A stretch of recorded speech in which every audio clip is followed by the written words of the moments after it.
이거 좀 켜줬어요? 요 새카만 거.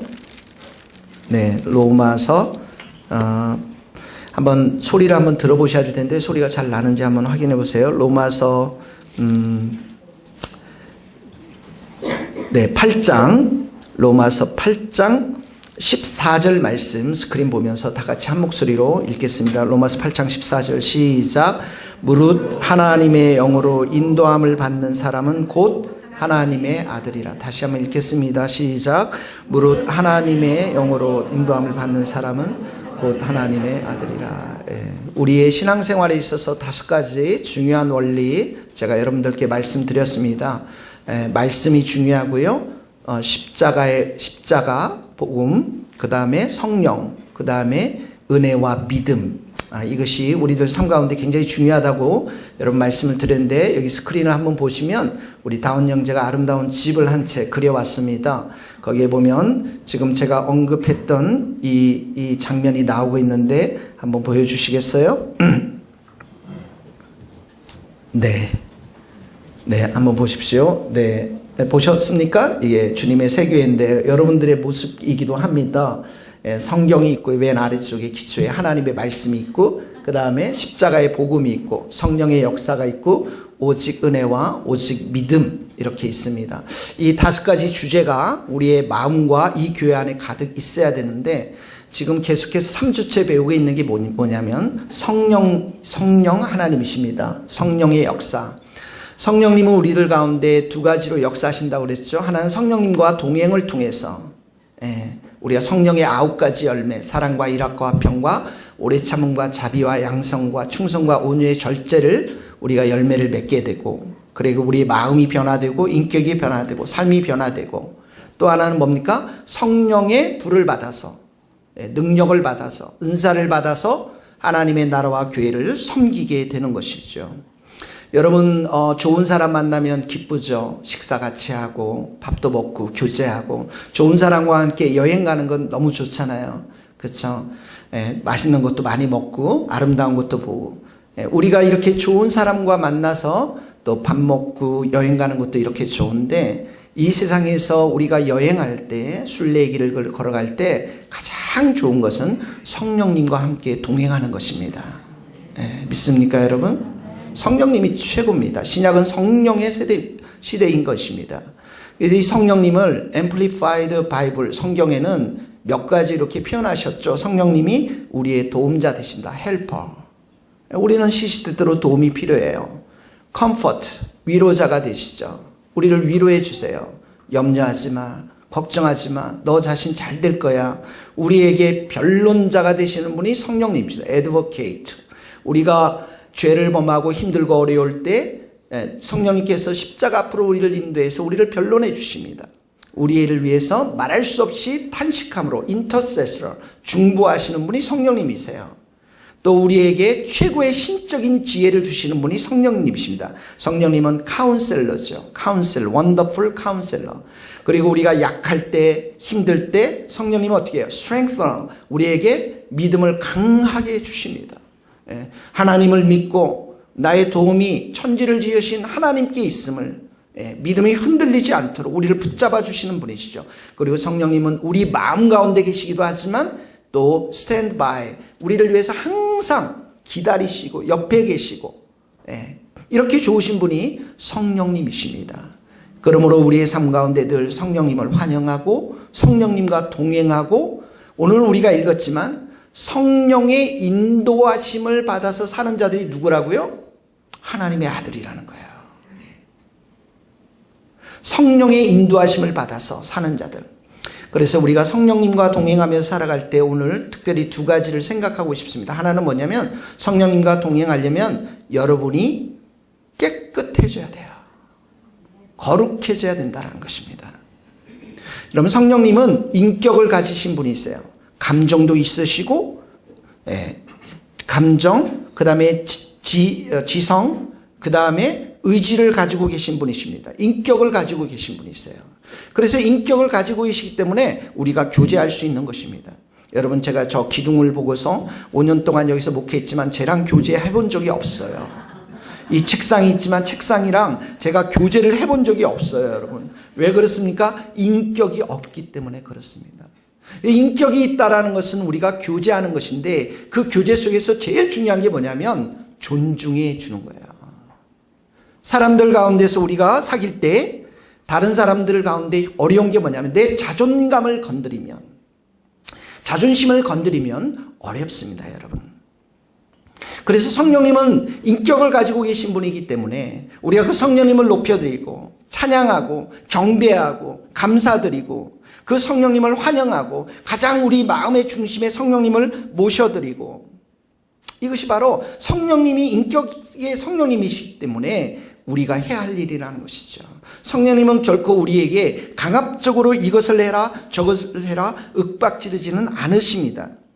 그런데 성령님은 인격을 가지고 계시기 때문에 우리를 기다려주시고 또 우리가 자원함으로 자발적으로 주님을 사랑하고 성령님과 동행하기를 원하시는 거죠. 근데 우리가 이런 일들을 행하지 못할 때, 다시 말해서 죄를 범할 때는 성령님은 어떻게 표현하냐면 성령님이 우리의 마음 가운데 계시면 떠나지는 않으시지만 숨어버린다. 어떤 분들은 성령님이 비둘기처럼, 예수님이 세례받을 때 비둘기처럼 머리에 임했을 때 우리가 죄를 범하면 그 비둘기가 날아가 버린다. 그래서 우리가 성령님과 정말 동행하기를 원하시려면 우리가 깨끗한 삶을 살아야 돼요. 우리가 거룩한 삶을 살아야 돼요. 근데 깨끗한 삶을 어떻게 삽니까? 매일 회개하라는 거예요. 다시 말하면 주님의 보혈로 내 머리와 내 마음과 내 생각을 씻어야 한다는 것은.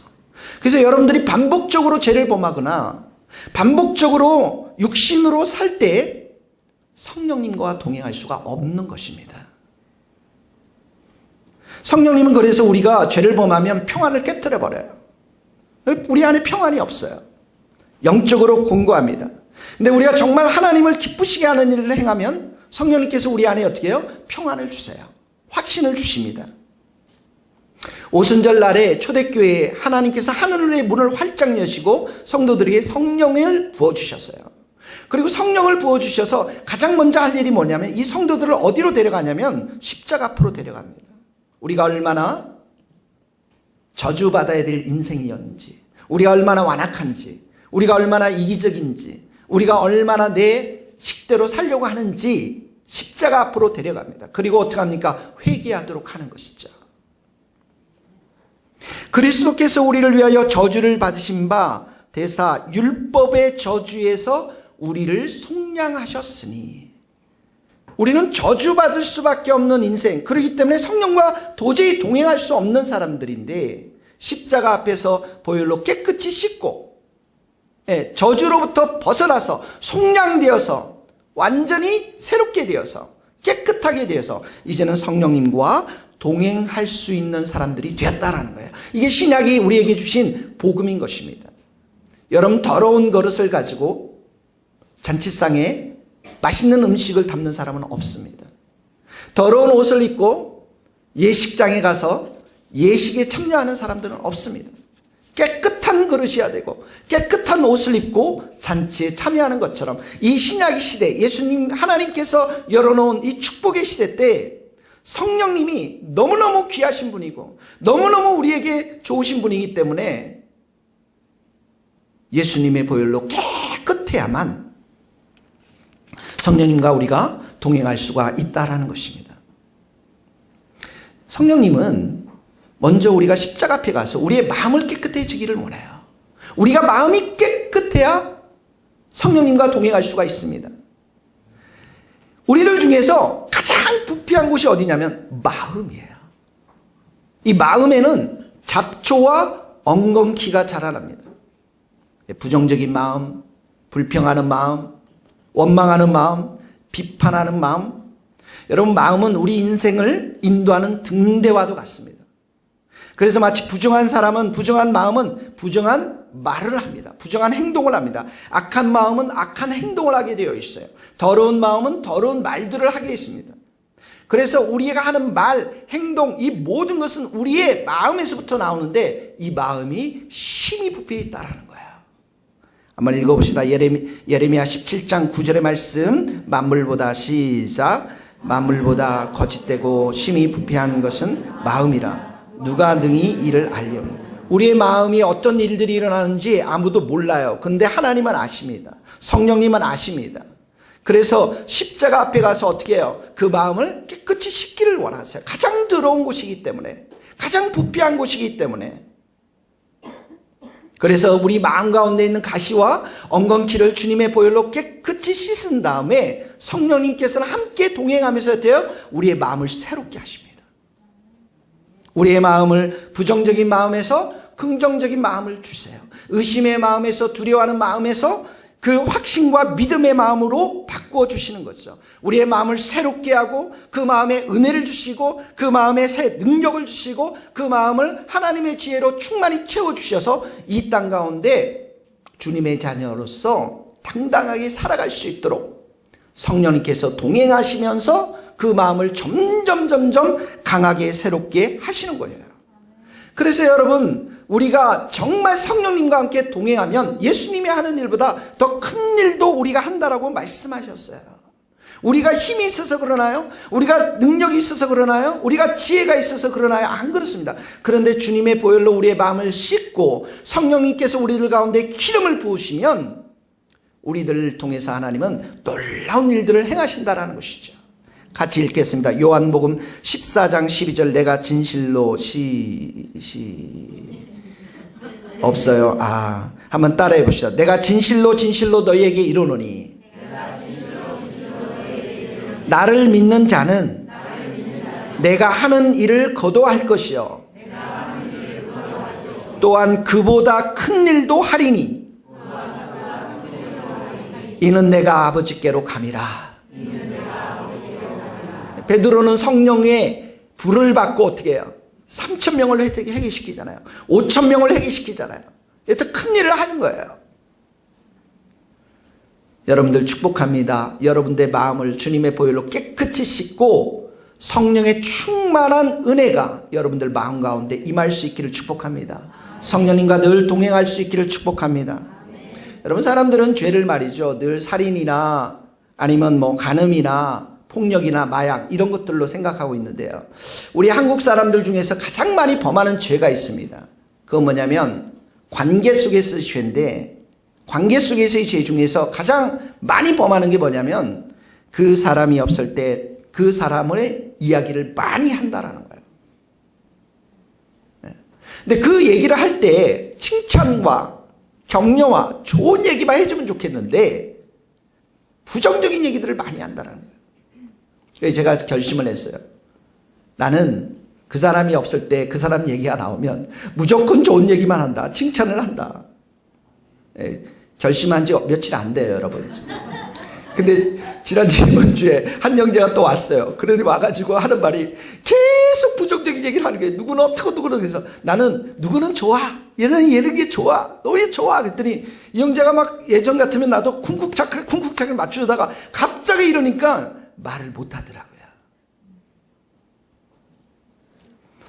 관계에 죄가 있으면 성령님이 동행할 수가 없습니다. 다른 사람들에게 서운한 것. 목사님이 커피 한 잔 안 사줬지. 서운한 거. 이렇게 서운한 것을 늘 묵상하는 거예요. 교회 오면 서운한 목사님 이런 거. 다른 사람들을 불쌍히 여기지 않는 마음. 상대방을 은연중에 무시하죠. 자식. 말은 그렇게 안 하죠. 자식. 내가 다 경험했는데. 은연중에 무시하는 거. 비웃고 비아냥거리는 거. 이건 제가 이제 우리 아내한테 용서를 구해야 되는데 저도 많이 무시했던 것 같아요. 죄송합니다, 사모님.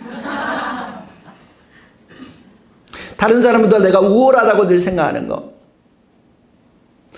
사람들 중에서 가장 많이 잘하는 게 뭐냐면 관계 속에서 나쁜 소설을 써요. 그 사람에 대해서 나쁜 소설을 씁니다. 이 사람이 왜 나한테 전화를 안 할까? 이 사람 바빠가지고 진짜 힘들어서 못하는데 저 사람 날 싫어할 거야. 저 사람은 나에게 이게 나쁜 소설을, 자기만의 소설을 자꾸 쓰는 겁니다. 영적 질서나 권위에 들어가지 않으려는 마음들.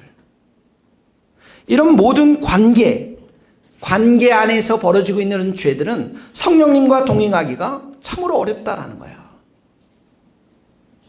그래서 성령님과 정말 동행하려면 우리의 마음을 깨끗하게 할 뿐만 아니라 관계 속에서 어떻게 해요? 우리가 깨끗한 사람이 되어야 되는데, 관계 속에서 깨끗해지려면 회개는 필수고요. 또 하나는 뭐냐면 용서의 삶을 살아야 되는 거예요. 상대방이 나에게 잘못한 것이 있으면 용서하고요. 왜 그렇습니까? 주님께서 우리를 용서하셨기 때문에. 상대방이 나에게 잘못한 것이 없는데 내가 품는 미움 이런 게 있어요. 상대방이 전혀 잘못이 없는데 그 사람만 보면 어떻게, 얼굴만 보면 미워요. 그런 거 있지 않습니까, 여러분? 그 사람이 미워서 그 사람의 말투도 미워요. 그 사람이 걷는 모습도 미워요. 그 사람이 쓴 안경도 미워요. 그 사람이 하는 그 다른 사람과 얘기하는 것도 다 미워요. 모든 게 미운 상태. 이 사람 잘못한 것도 없는데. 이건 저 얘기를 한 겁니다, 예전에. 예수님은 회개하고 용서하라는 거예요. 언제까지? 7번씩 1번이라도 무한히 용서하라는 거예요. 그래야 그 관계 속에서 성령께서 역사해 주신다라는 것입니다. 그래서 이 용서라는 것 있잖아요. 철저하게 우리가 하나님 중심의 마음이 있을 때만 할 수 있는 거예요. 우리 못합니다. 하나님 중심의 마음이라는 것은 피차 용서하되 주께서 너희를 용서하신 것 같이 하라. 주님의 그 용서를 내 마음 가운데 충만히 받아들일 때, 하나님 중심적인 마음이 될 때 다른 사람들을 용서할 수가 있는 겁니다. 관계 속에서 또 중요한 것은 뭐냐면, 깨끗이 하려면 상대방의 연약한 점, 부족한 점이 보이면 판단하거나 비방하지 말고 주님께 기도함으로 맡겨야 된다는 거예요.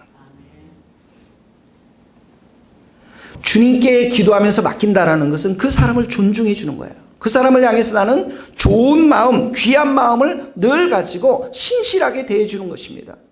그리고 그 형제를 볼 때, 그 자매를 볼 때 예수님의 이름으로 축복해야 한다는 것이죠. 그럴 때 성령님께서 동행하시는 것입니다. 약속을 잘못 지키면 예수님의 이름으로 당신이 약속을 잘 지키는 형제가 될 것이면 예수님의 이름으로 축복합니다. 앞길이 좀 이렇게 열리지 않는 그런 형제 자매들을 향해서 주님께서 정말 선하고 복된 길로 당신을 인도할 줄 믿습니다. 성경에 보면 이런 말씀이 있어요. 너희 관용을 모든 사람에게 알게 하라. 같이 읽어봅시다. 빌립보서 4장 5절입니다. 같이 한번 읽겠습니다. 시작. 너희 관용을 모든 사람에게 알게 하라. 네. 주님 재림이 다가올 때일수록 우리가 해야 될 게 뭐냐면 모든 사람들에게 관대하고 관용을 베풀라라는 거예요.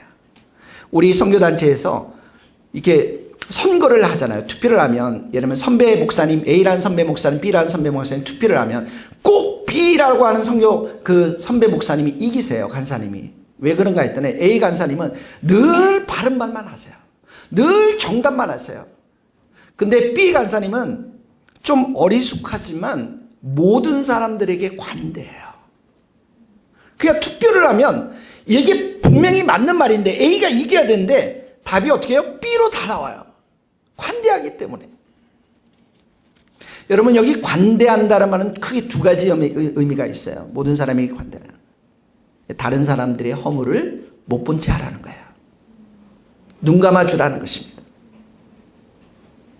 그 사람이 잘못한 것에 대해서 대가를 치르지 않도록 하는 것이죠. 허물을 용서하는 것이 자기의 영광이니라. 다른 사람들 허물을 용서하는 것이 나중에 내가 영광스럽게 되는. 그래서 동료들이나 친구들에게 비방의 말을 들었을 때 해야 될 게 뭐냐면 그 허물을 관가하기로, 그냥 없애기로 결정해버리고 내 스스로의 입의 말을 더 존중하게, 조심스럽게 해야 한다는 거예요. 이 관대, 남의 허물을 못 본 채 하는 것이고요. 두 번째는 뭐냐면 그 사람을 향해서 부드러운 마음을 가는. 이 영어에 보면 gentleness라고 해요.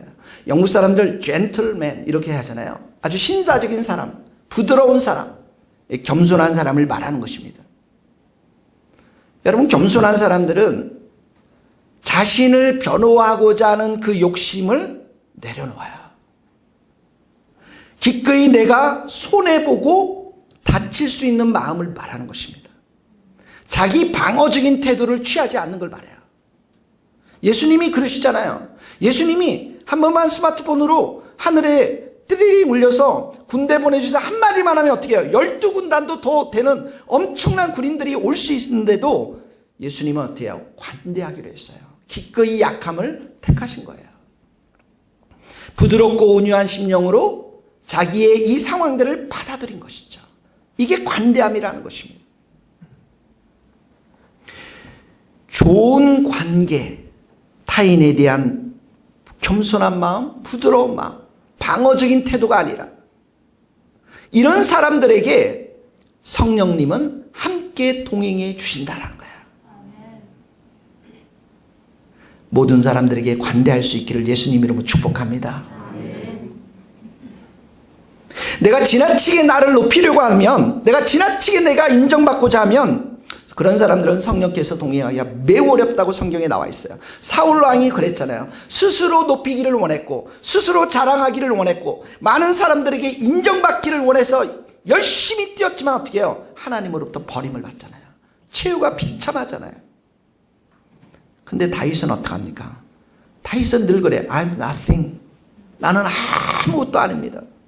나는 정말 하나님 앞에서 내 마음은 다 산산조각난 정말 밀가루와 같은 하나님께서 주물르기에, 사람들이 주물르기에 너무나도 좋은, 너무나도 그렇게 가난한 사람입니다. 근데 이런 사람들을 하나님은 멸시하지 않습니다. 시편 51편 같이 읽겠습니다. 하나님께서 구하시는 제사는, 시작. 하나님께서 구하시는 제사는 상한 심령이라. 하나님이여 상하고 통회하는 마음을 주께서 멸시하지 아니하리라. 사람들로부터 칭찬받고 인정받고 찬사들을 다 내려놓고 오히려 하나님 앞에 내가 정말 아무것도 할 수 없는 사람입니다. 하나님만 의지합니다. 이런 사람들과 성령님은 동행해 주신다라는 거예요. 여러분, 우리가 이렇게 잘 고백합니다. 성령님 환영합니다. 성령님 의지합니다. 성령님 오시옵소서. 그렇게 하려면 우리의 심령이 성령님께 맞춰져야 된다는 거야. 성령님을 환영하되 그분이 원하시는 방법으로 우리 가운데 머물 수 있도록. 그래서 필요하다면 어떻게 해요? 우리의 악한 습관들을 바꿔야 되고, 날마다 보혈의 샘에 가서 주님의 보혈로 깨끗이 씻고 거룩한 삶을 살아갈 때 성령님이 우리와 동행하게 될 줄로 믿습니다. 두 번째는 성령님과 동행하려면 성령님께 항상 물어야 합니다. 항상 성령님을 의식해야 돼요. 나의 마음과 귀가, 나의 오감이 성령님께 열려 있어야 됩니다. 성경에서 하나님께 늘 물었던 사람이 있었고 그 하나님께 묻지 않아서 망했던 사람이 있습니다. 그것도 똑같아요. 다윗과 사울입니다. 한번 볼까요? 사무엘상 23장 2절 같이 한번 다윗이 시작. 이에 다윗이 여호와께 묻자와 이르되 내가 가서 이 블레셋 사람을 치리까? 여호와께서 다윗에게 이르시되 가서 블레셋 사람을 치고 그 일 나를 구하라. 그러니까 가서 순종해서 승리해서 이깁니다. 물었어요. 사무엘하 2장 1절 다윗이 또 묻습니다. 시작. 그 후에 다윗이 여호와께 여쭈아래되 내가 유다 한 성읍으로 올라가리까? 여호와께서 이르시되 올라가라. 다윗이 아래되 어디로 가리까? 이르시되 헤브론으로. 물으니까 하나님이 응답하세요. 그래서 순종해서 반드시 순종하는 곳에서는 어떻게 해요? 열매가 있거든요. 그런데 사울의 삶을 요약한 것, 사울이 왜 망하게 되었는가? 하나님께 묻지 않았다는 거예요. 역대상 10절 13절 사울이 시작. 사울이 죽은 것은 여호와께 범죄하였기 때문이라. 그가 여호와의 말씀을 지키지 아니하고 또 신접한 자에게 가르치기를 청하고 여호와께 묻지 14절 없나요? 13절만 했어요. 네. 14절에 이렇게 나와 있어요. 여호와께 묻지 아니하였으므로 여호와께서 그를 죽이시고. 역대상 13장 3절도 읽읍시다. 우리가 시작. 우리가 우리 하나님의 길을 우리에게로 옮겨오자. 사울 때는 우리가 궤 앞에서 언약궤가 하나님의 임재한 곳이기 때문에 이스라엘 백성들이 늘 물었는데 사울 때는 어떻게 해요? 묻지 않았다라는 거예요. 묻지 않으면 어떻게 해요? 반드시 내 마음대로 하는 거예요. 부패한 본성을 살아가는 우리의 마음속에서는 늘 내 뜻대로 하고자 하는 이 욕구가 강한 것입니다. 자기 뜻대로 실컷 하고 나서 그리고 실패하면 어떻게 해요? 하나님께 원망하는 거예요. 그래서 여러분 하나님께 늘 물어야 되는 거예요. 여러분 어린아이들 이제 3살 4살 때 그 나이대가 있잖아요. 그러면 그 아이가 늘 그러잖아요. 엄마 저게 뭐야? 저거 다림이야. 엄마 저건 뭐야? 저거 소파야. 엄마 저거 뭐야? 저건 믹서기라는 거야. 늘 물어보잖아요. 막 귀찮도록 물어보잖아요. 그렇죠? 그럴 나이가 있어요. 그렇죠? 그게 뭡니까? 이 아이가 어머니께 완전히 의존되어져 있다라는 거예요. 이렇게 돼야 한다라는 것입니다. 성령님께 또 묻고 물어서 내 삶을 성령님이 인도해 가시도록 해야 한다는 것이죠. 제가 신방을 갔는데 그 가족 순식구들이 스몰 그룹들이 한 5-6명이 모여 있었습니다. 문을 열고 딱 들어갔더니 저를 아무도 환영을 안 해요. 제가 누구죠 여러분? 저 목사잖아요.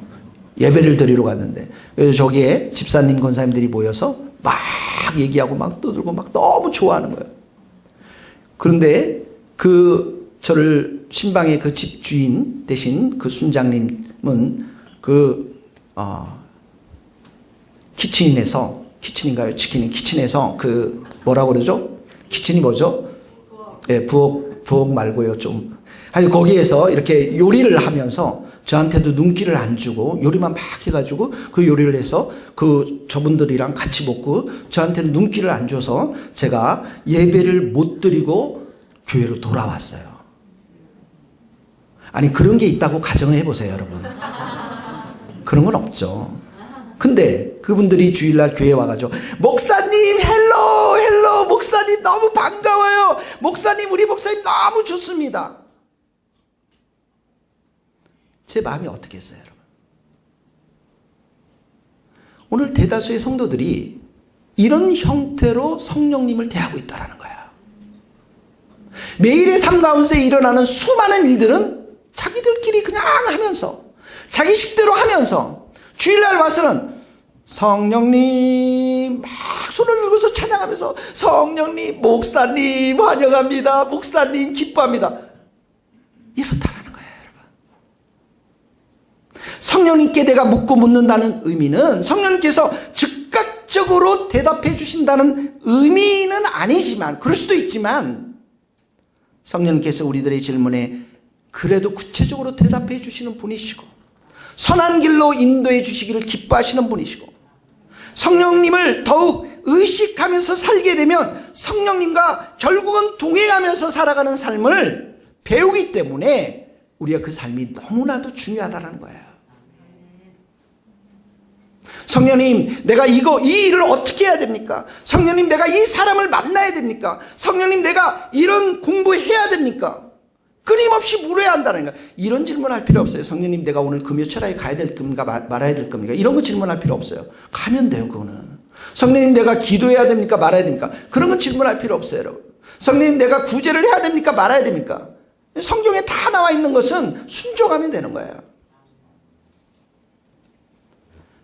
성경에 뭐라고 말했어요 여러분? 너는 마음을 다해서 여호와를 신뢰하고 내 명철을 의지하지 말라. 여러분들이 생각하는 대로 반대로 행동하면 다 거의 맞습니다 여러분. 내가 하고 싶은 것 그 반대로 하면 거의 다 맞아요. 너는 범사에 그를 인정하라. 하나님을 인정하라. 성령님을 인정하라. 성령님께 더 묻고 물어라. 이런 말이에요. 그래야면 내 길을 지도하시리라. 인도하시리라. 그런 사람들에게 인도해 주신다는 거예요. 제가 얼마 전에 중요하신 분을 한번 만났어요. 몇 달 동안 기도하면서 내가 어떻게 해야 될지 막 기도했어요. 저도 성령님의 음성을 듣고 일한다는 것이 쉽지 않지만 그래도 많이 이제 좀 훈련이 된 것 같아요. 그 전에 이제 제 친구 목사님을 만나서 내가 이런 목사님을 만나야 되는데 어떻게 했으면 좋겠냐 했더니 이 친구가 굉장히 지혜로운 친구예요. 그러면서 친구가 이 목사의 지금 목회가 너무 불쌍하니까 일단 그 목사님 앞에 가서 너 불쌍한 채 해라. 채라 내가 불쌍해라 너. 너 불쌍한 거 아니냐. 가서 난 진짜 너무 힘들고 넌 불쌍한 사람이다. 이런 너의 처지와 형편들을 다 보이라는 거예요. 근데 내가 기도하는데 그것보다는 성령님께서 내 마음 가운데 주신 거면 우리 세교에 대한 비전들, 그동안 해왔던 하나님께서 일해왔던 역사들, 부족하지만 하나님이 일하셨던 열매들, 또 앞으로 어떤 비전과 소망을 가지고 있는지 이거에 대한 생각들을 계속 주세요. 두 가지가 있어요. 우리 친구 목사가 했던 이 부분, 너 불쌍히 거짓처럼 불쌍히 여겨라. 이렇게 가라. 그 성령님께서 이 교회에 대한 비전과 소망, 이 얘기에 대한 부분들을 딱 가지고 갔어요. 중요한 목사님한테 먼저 친구가 얘기했던 부분들을 보따리를 다 풀었어요. 너무 불쌍합니다. 했더니 이분이 하시는 말씀이 택시 드라이버 같은 거 할 생각은 없냐고. 그러니까 이중직을 하는 거예요. 목사를 하면서 택시도 하고 아니면 뭐 요즘 목수도 하고 너무 어렵다고 하니까 전혀 예상치 않는 대답이 나왔어요, 여러분. 너무 당황스러워가지고 잠깐 기도하다가 아니구나. 성령님께서 내게 주신 말씀이 있지. 그리고 듣다가 바로 성령님이 말씀하신 대로 이렇게 제가 이런 얘기들을 쭉 풀어줬어요. 어느 게 맞았을까요? 성령님이 더 지혜를 주신 게 맞죠, 여러분. 우리가 그분에게 묻고 또 묻고 물으면 성령님은 반드시 우리에게 말씀해 주시는 성령님이신 줄 믿습니다. 그래서 성경에는 뭐라고 해요? 쉬지 말고 기도하라. 이 쉬지 말고 기도하라는 게 뭐예요? 묻고 또 묻고 의지하고 의지하는 거예요, 여러분. 항상 성령 안에서 무시로 깨어 기도하는 것. 이게 뭐예요? 성령님께 계속 묻고 묻고 묻는 삶을 말하는 것입니다. 우리의 영이, 내 영이 매 순간마다 성령을 의식하고 우리의 마음이 하나님을 향해서 열려있는 것, 이것이 바로 쉬지 않고 기도하는 것을 말하는 것입니다. 기도는 밥 먹을 때만 하는 게 아니에요. 기도는 교회에 와서만 하는 게 아닙니다. 항상 기도하는 것입니다. 항상 내 영이 하나님께 열려 있어서 묻고 또 묻는 사람들이 성령님과 함께 동행하는 사람들입니다. 내가 공부를 합니다. 공부를 하려면 지훈 열심히 공부해야죠. 열심히 머릿속에 공부하는데 또 한쪽에서는 어떻게 해요? 내 영이 성령님을 향해서 주님, 성령님 지혜를 주십시오. 열려 있어야 하는 거예요. 공부를 하다가 꽉 막히면 책상을 덮고서 그 책상 위에 이렇게 머리를 숙이고 기도해야 하는 것이에요. 왜 그렇습니까? 성령님께서 지혜를 주시는 분이시기 때문에 그렇습니다. 성도들이 한쪽에 와서 상담을 해요. 성도들이 이런 어려움이 있고 이런 힘든 일이 있습니다. 한쪽에 이야기를 듣습니다. 그럼 또 한쪽에서는 어때요? 내 영이 성령님을 향해서 열려서 성령님 지금 뭐라고 말씀해야 됩니까? 내가 어떤 지혜의 말씀을 주어야 됩니까? 하나님 말씀은 어떤 말씀을 이 사람에게 주어야만 합니까? 자녀들과 대화할 때도 내 뜻과 내 욕심대로 그렇게 이야기하는 것이 아니라 이 아이를 향한 하나님의 뜻, 하나님의 비전, 하나님의 목표, 이것을 향해서 내가 열려서 그걸 들어서 이 아이에게 이야기해야 한다는 것이죠. 내가 누구를 만나러 갈 때 하나님 이 형제를 향해서 성령님 어떤 말씀을 주시기를 원하십니까? 성령님이 말씀하시면 100% 맞아요, 여러분. 어느 날 병원에 가는데 전철 안에서 기도를 했어요. 주님, 성령님, 이 분을 위해서 어떤 말씀을 주시길 원하십니까? 제 마음 가운데 그림이 그래 떠올랐어요.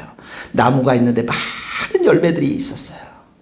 아, 이분에 대해서 성령님께서 성령의 9가지 열매에 대해서 말씀하시기를 원하시는구나. 갈라디아서를 펼치고 그 벽면을 가서 그 성령의 9가지 열매, 사랑과 희락과 평과 오래 참음과 자비와 양성, 충성, 온유, 절제에 대한 말씀을 나누었어요. 그리고 기도하고 마쳤는데 이분이 정말 내 손을 꼭 잡으면서 목사님 어떻게 이 말씀을 나에게 주셨냐고. 아, 내가 줬나요? 성령님이 주셨지.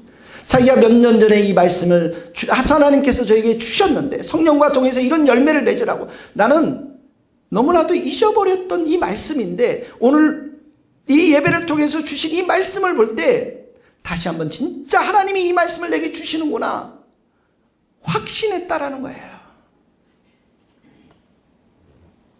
우리가 기도할 때 앞에서는 부르짖지만 또 한쪽의 귀에서는 어떻게 해요? 성령의 음성을 들어야 되는 거예요. 이 예배를 드릴 때 토조 목사님이 뭐라고 그랬습니까? 성령님을 무시하고 성령님을 한쪽에 몰아넣고 성령의 감동이 없는 예배, 성령께 귀 기울이지 않는 예배, 성령의 인도하심과 무관한 예배, 성령의 음성이 들리지 않는 그 예배는 이단들의 예배라고 했어요.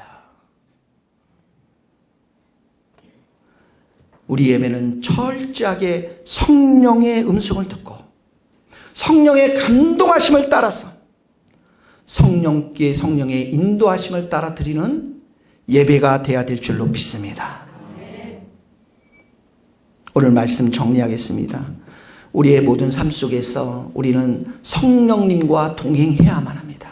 아침에도 저녁에도 일할 때도 기도할 때도 누구를 만날 때도 무엇을 하든지 간에 성령님과 동행할 때는 첫 번째 우리의 마음이 깨끗해져야 돼요. 관계 속에서 우리의 삶이 깨끗해져야 됩니다. 날마다 회개하면서 보혈을 의지하며 두 번째는 그 성령님께 모든 것을 묻고 의지하고 범사의 그분을 인정해 드리면서 우리가 걸어갈 때 성령님이 우리들 가운데 가장 좋은 곳으로 채워주실 줄 믿습니다. 기도하시겠습니다.